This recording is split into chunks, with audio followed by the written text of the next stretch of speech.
7:15. Alarm went off at 3:30, but I was awake at 3:05. Early bird catches the worm, but maybe not the fish, not yet at least. Right hand rod is on worm kebab, left hand rod is on a pop-up maggot, fake maggot. Maggot feeder on the left and a closed feeder with chopped up worm on the right.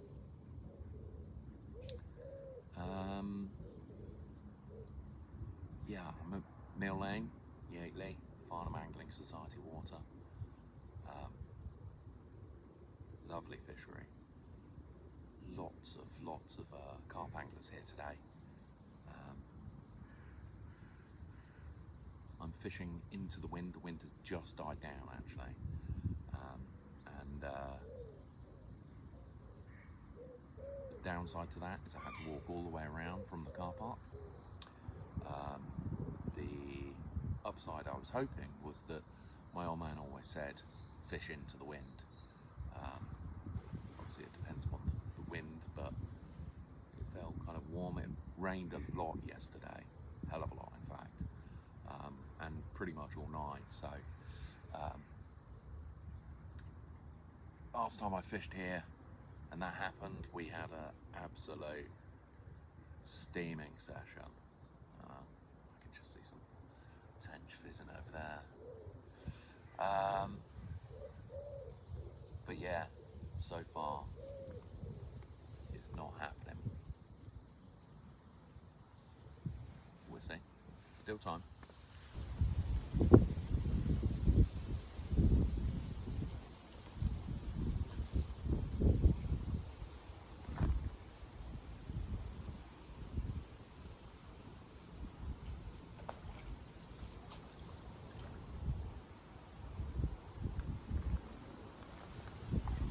Just take you through the rig. Nothing complicated, obviously after the tench, so inline maggot feeder, quite a large one. Short little hook length, braided hook length. Tiny little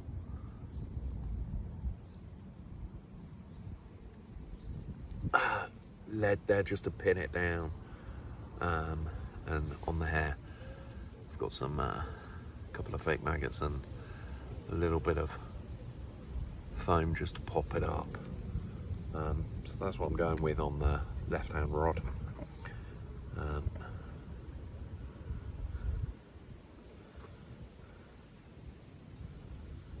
Right hand rod is on worm kebab.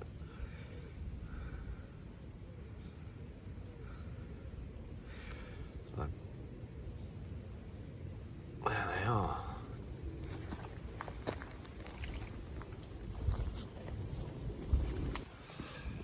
So I just thought I'd take you through the spot mix that I'm using. Had a bit of success with this lately. Dead simple. We've got basically load of dead maggots, probably a couple of pints in this little mix that I've made up. Some frenzied hemp seed. Dynamite baits and the frenzied hemp seed ground bait as well, black, and that's just mixed up to give us a nice kind of stodgy mix. And I put 3 or 4 of those out on each line when I first got here. Nothing's happening, so I'm just going to top it up and see what happens.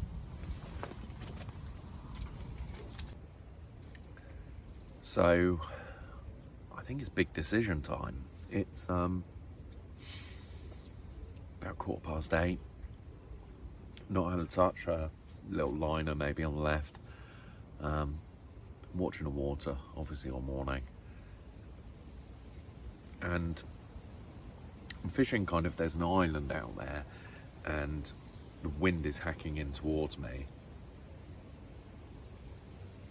And it just feels as though there's more tench moving in the kind of sheltered water to the left.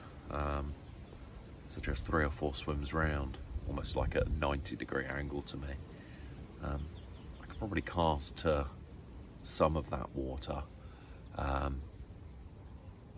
but where I can see them kind of fizzing in a few different spots, and I've watched them fizzing in those spots pretty consistently for the last 45 minutes or so, feels like I've got to make a move. And just as I've said that, a tench starts fizzing over my left hand rod.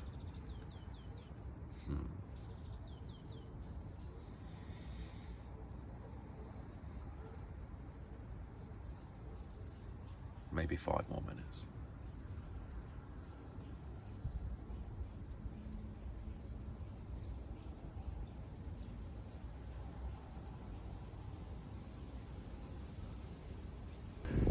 Right, that's it. I am moving.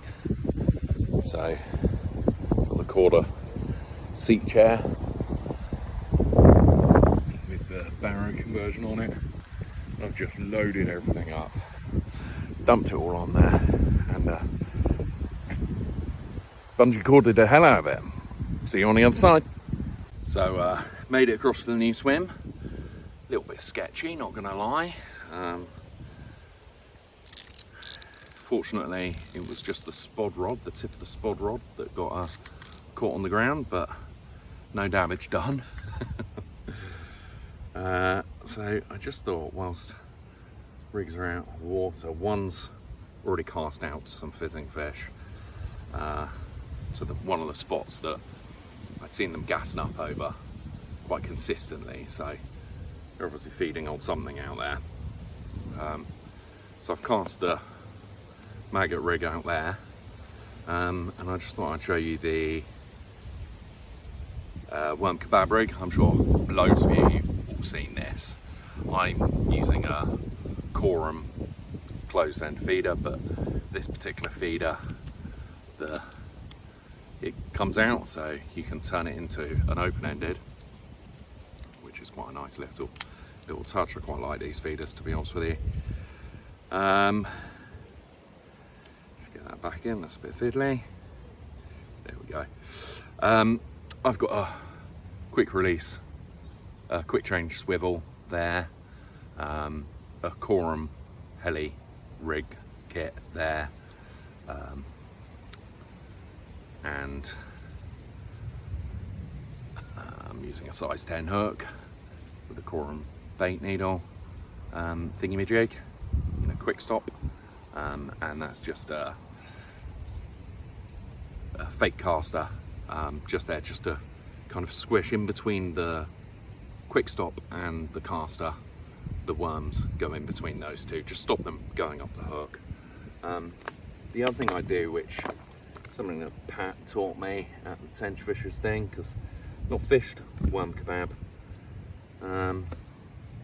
up until then, to be honest with you, so I'm pretty new to it, but one of the tips he gave me, which makes a lot of sense, so you get your worm, you threadle it through one end, just on kind of towards the head, and then towards the tail. Get a couple of fat ones, so I'll put 2 on there. Again, sort of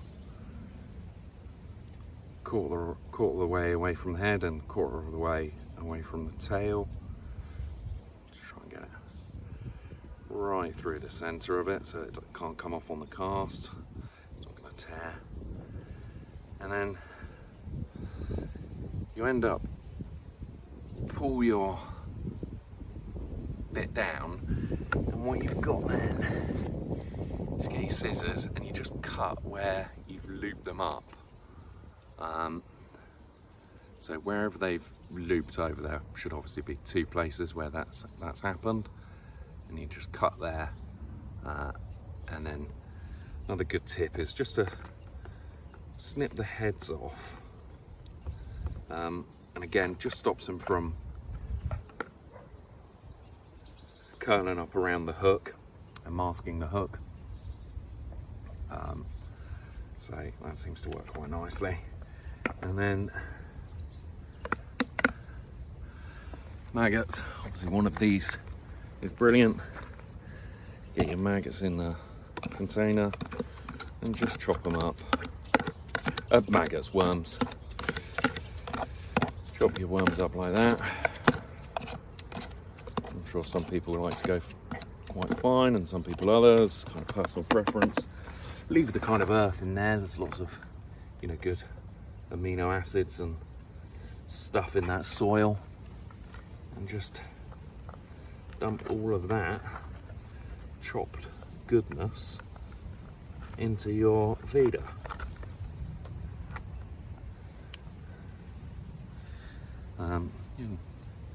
There we go.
Lovely.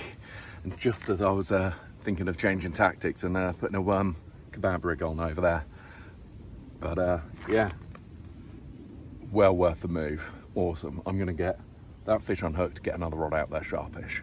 So there we go. That's what we've come here for. He is, I'm just doing the maths, 7.5 pounds, 7.5. So, yeah, lovely looking tench, really good condition fish. Beautiful, maggot pop up. Put up a really good fight. Just a stunning creature. And they go to double figure in here. It'll be lovely to catch one a little bit bigger. I've had close to 9 from here. It's my personal best. But yeah, that is a beautiful fish.